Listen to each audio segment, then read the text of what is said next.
সুন্দরবনের বুকে এক নতুন গল্পের সূচনা। এক গ্রাম, এক স্বপ্ন, এক সংস্থা। দক্ষিণ চব্বিশ পরগনার রায়দিঘি বিধানসভার নগেন্দ্রপুর গ্রাম পঞ্চায়েতের পূর্ব শ্রীধরপুর আজ সারা রাজ্যের কাছে এক অনন্য উদাহরণ। এখানে মুক্তি সংস্থা গড়ে তুলেছে জৈব গ্রাম, যেখানে প্রকৃতি, কৃষি আর মানুষের জীবনে এক সুতোয় গাঁথা। মুক্তি এক সামাজিক উন্নয়ন সংস্থা। 2003 সালে গড়ে ওঠে তাদের লক্ষ্য সুন্দরবনের গ্রামীণ জনজীবনের শিক্ষা, স্বাস্থ্য, পরিবেশ এবং কৃষিতে টেকসই উন্নয়ন আনা। এই সংস্থা আজ কাজ করছে পশ্চিমবঙ্গের একাধিক অঞ্চলে, কিন্তু বিশেষ উদ্যোগ নিয়েছে নগেন্দ্রপুরের পূর্ব শ্রীধরপুর গ্রাম এবং কনকনদিঘি গ্রাম। এখানে শুরু হয়েছে জৈব গ্রাম বা বায়ো ভিলেজ। জৈব গ্রাম মানে এমন এক গ্রাম যেখানে কৃষি হবে সম্পূর্ণ প্রাকৃতিক উপায়ে। রাসায়নিক সার নয়, কীটনাশক নয়, বরং সংরক্ষণ, সোলার এনার্জি, এইসব মিলিয়েই তৈরি হচ্ছে এই টেকসই জীবনধারা। মুক্তি সংস্থা বলছে, আমরা শুধু চাষ করছি না, গড়ছি এক নতুন চিন্তাধারা। শেষের শঙ্কর বাবুর প্রতিবেদন। প্রথম সারির যে জৈব গ্রাম করে তাক লাগিয়েছে সেই ফাউন্ডার মেম্বার শঙ্কর হালদার কিন্তু আমাদের সামনে রয়েছে। ওনার সঙ্গে কথা বলে জানবো এই জৈব গ্রাম তৈরি করার চিন্তা ভাবনা কি করে আপনার মাথায় এলো। আপনারা জানেন যে 2017-তে ভারতবর্ষের প্রধানমন্ত্রী ডিক্লেয়ার করেন যে আমরা কেমিক্যাল ফ্রি ইন্ডিয়া তৈরি করব। আপনাদের হয়তো এটা জানা নেই, যখন এখানে আইলা হয় 2009 থেকে মুক্তি জৈব চাষের প্রচেষ্টা নিয়েছে এই জন্য যে আমাদের এইখানে যখন নোনা জল ঢুকে যায় কত তাড়াতাড়ি সেটাকে চাষযোগ্য করে ফেলা যায়। আর সেটা একমাত্র অর্গানিক পদ্ধতিতে সম্ভব, জৈব পদ্ধতিতেই সম্ভব তাড়াতাড়িকে নোনা জমিতে রূপান্তরিত করা যায়। সেটাতে করতে করতে আমরা যখন দেখলাম যে আরও বেশি ভিতরে ঢুকলাম, দেখলাম মানুষ প্রতিনিয়ত বিষ খাচ্ছে। প্রতিনিয়ত যে সার মারা হচ্ছে, যে ওষুধ মারা হচ্ছে, নাম বলছে এটা ওষুধ, অ্যাকচুয়ালি পয়জন, তো বীজ মারা হচ্ছে। সেই বীজ আমরা চোখে দেখতে পাই না, ফসলের গায়ে লেগে থাকে, সেগুলো আমরা প্রতিনিয়ত খাচ্ছি। মানুষ কিন্তু ধ্বংসলীলার মধ্যে লেগে রয়েছে। তাছাড়া এগুলোর দাম অনেক বেশি, যে ফসলের ধরনের যে চাষবাস হচ্ছে তার মেজর যে বিক্রি করে যে পয়সাটা হয়, তার সিংহভাগ পয়সা তো ওষুধের দোকানে আর আপনার সারের দোকানে চলে যাবে, কৃষকের কী থাকছে।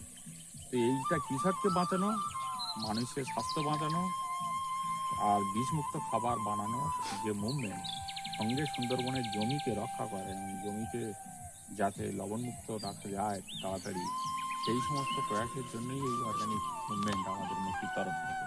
কনকনদিঘি ভিলেজে মানুষগুলো বেশিরভাগ মানুষ, সিংহভাগ মানুষ এটাকে অ্যাডাপ্ট করেছে। তাই তারা করে দেখিয়েছে যে প্রায় পশ্চিমবঙ্গের প্রথম, কেন বলবো, হয়তো ভারতবর্ষের প্রথম একটা জৈব গ্রাম এখানে গড়ে উঠেছে। এই জন্য ভারতবর্ষে বললাম যে 2021-এ ঠিকই দিল্লিতে 200 এনজিও, সারা ভারতবর্ষে এনজিও, ওরা ইভ্যালুয়েট করে মুক্তিকে নাম্বার 1-এ শিরোপা দিয়েছে যে আমরা ক্লাইমেট রেজিলিয়েন্ট অর্গানিক ফার্মিং নিয়ে সারা ভারতবর্ষের নাম্বার 1। আর সেটা কিন্তু এই কনকনদিঘি গ্রাম বা জটার দ্বীপ করে রেখেছে এই ফার্মারটাই।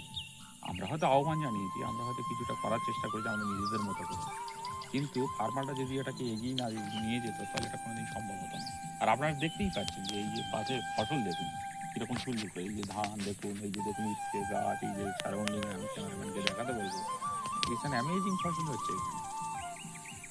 এই জৈব গ্রাম কি শুধু কৃষির উদ্যোগ, না কোনো গ্রাম উন্নয়নের কোনো বড় পরিকল্পনা?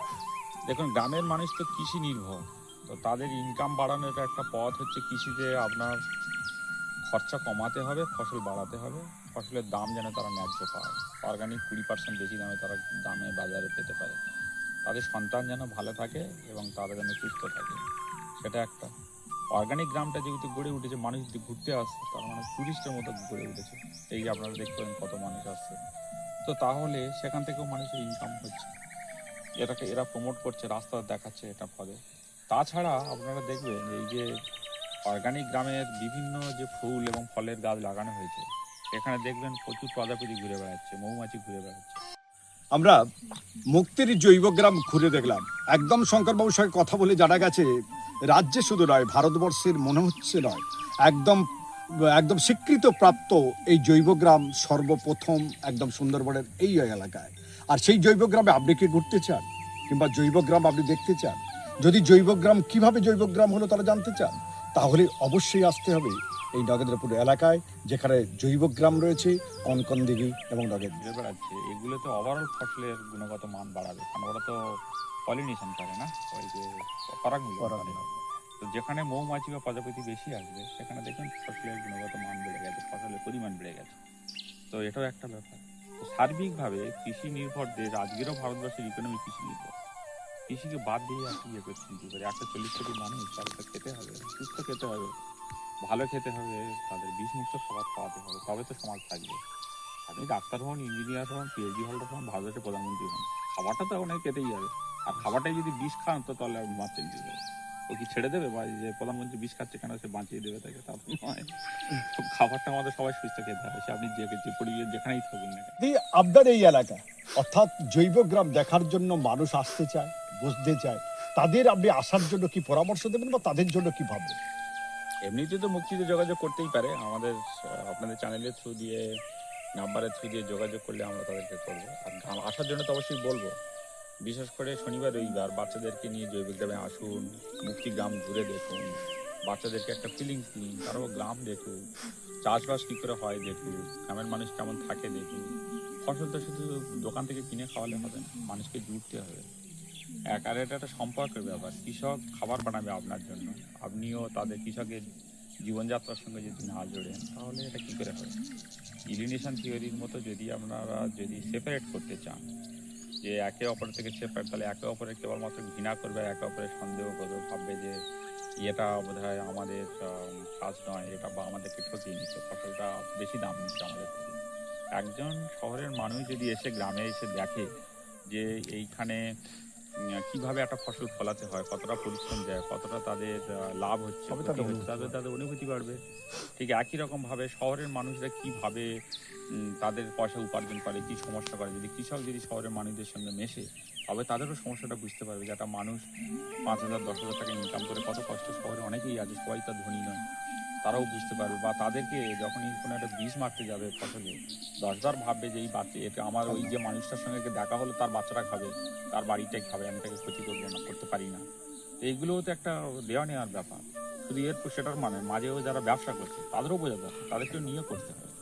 তো আর অর্গানিক ভেজিটেবলটা কেমন দেখতে, তাকে সবসময়ের জন্য সেটা সেটা না জানলে তাহলে অনেক সময় ভুল আন্ডারস্ট্যান্ডিং হতে পারে। অনেক সময় বলে অর্গানিক ফার্মিংয়ে হয়তো পোকা আছে কেন।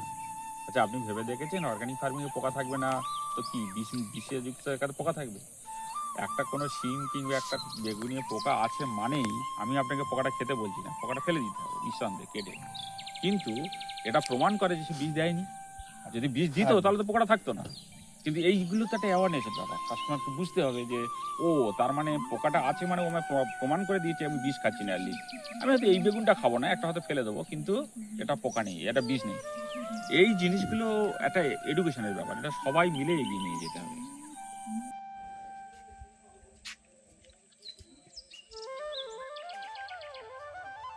একদম একদম বাউন্ডারি যাবো।